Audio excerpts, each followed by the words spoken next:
İlgari ötken alımlardan birisi aytat: "Arfa'u ma yakunul mu'minu indallah, awdu ma yakunu inda nafsihi." Özünü özü en tömön sezgen adam Allah'ın aslındaki en büyük adam. Özünüzü özünüz, sen o palançalardan tömönsün, başkasın deyip duruyor. Özünüzü özünüz pas sezseniz, sen emile namazın başladın, emile жалган сөйлөгөнүңдү токтоттуң деп. Анда Кудайдын астындагы эң бийик адам болот экенсиз. Ал эми ушунун тескериси, адамдардын астында кыйыныңар менмин, биринчи сортуңар менмин деп туруп, мындай кылып турган болсок, Аллах Тааланын астында эң кадыры төмөн дейт. Пайгамбар саллаллаху алейхи ва саллям айтат: "Ва ман иртафа", кимде ким өзүн бийик көтөрсө, бой көтөрсө, вадаахулла, Аллах ал адамды төмөн кылат. وَمَنْ تَوَادَ عَلِي أَخِيهِ الْمُسْلِمِ, kim özüge oşoğun imandığına kiçipeyil bolsa, jönökey bola turgan bolsa, rafa'ahullah, Allah al adamды көтөрөт, даражасын бийик кылат дейт. Демек биз урматтуу жамаат дайым кичипейил болгонго аракет кылышыбыз керек экен. Кимде ким кичипейил бола турган болса, Аллах даражасын көтөрөт, ал эми кимде ким текебердене турган болса, Аллах ал адамдын даражасын түшүрөт дейт. Меккеде жаңы дин башталганда барыңыздарга белгилүү, мусулмандар эң алсыздар болгон.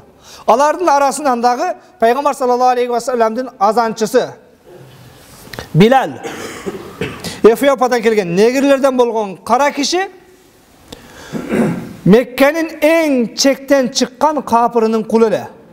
Абу Бакырдын иманы менен мусулман болот, мусулманчылыгын билип калгандан кийин кожоюн аябай катуу азаптайт. Ушунчалык катуу азапталган ислам барак тарыхында эгер китептерден карай турган болсок, Билал тарткан азапты Билалга чейин дагы, Билалдан кийин дагы дин үчүн бир адам тарта элек дейт. Кечке ошол Меккени ысыктоо аптагында темирлерди, кызытылган таштарды үстүнө бастырып коет эле, жылаңач кылып денесин күйгүзүрүп. Ага дагы чыдап, ахадун ахад, Аллах жалгыз деп ыймандан кайтпай отура бергенде, Меккенин жинди жаш балдарын чогултуп туруп, Билалдын путуна аркан байлап берди. Баргыла Меккени бир айланып сүдүрөп келгиле деп. Жылаңач денеси менен ажылыкка баргандар мына ажылар жакшы билет.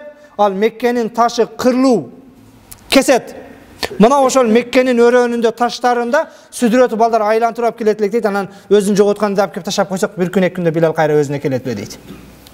Ошондо мындай кылбагыла деп койгонго эч ким жараган эмес, ошого Билалдын кадыры болгон эмес. Акыры мына ошол ыймандан кайтпагандан кийин кожоюн аргасы кеткен учурда Абу Бакыр сатпайсыңбы десе сатам дейт. Сатканда мына ошол 9 жанакындай биздин Күргүттүн пачкасындай болгон куюлунган алтынга сатылып алынат. Дагы бер, дагы кошуп 9га жеткенден кийин макул деп сатып берет.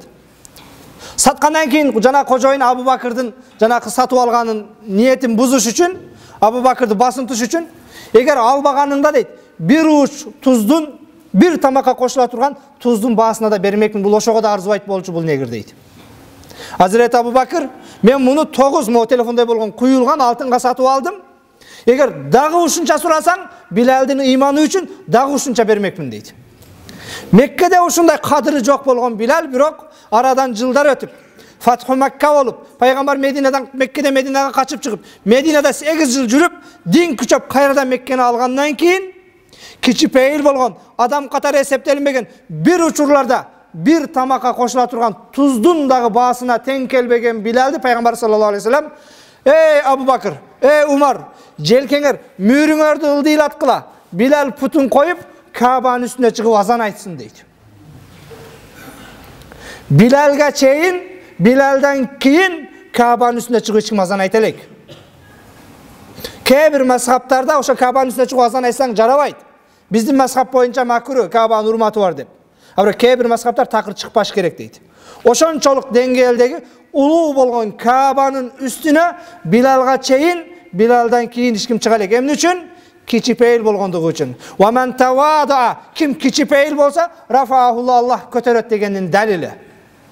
Билал ошондой кичипейил, жөнөкөй, араң адамдардын катарында кошулуп жүргөн мусулман эле, ыйманы менен, пайгамбарга, динге болгон кызматы менен жараткан Аллах Таала даражасын көтөрүп, эң улуу деген сахаба Абу Бакыр менен Умардын желкесине путун койтутуп чыгарып, Билал азан айткан.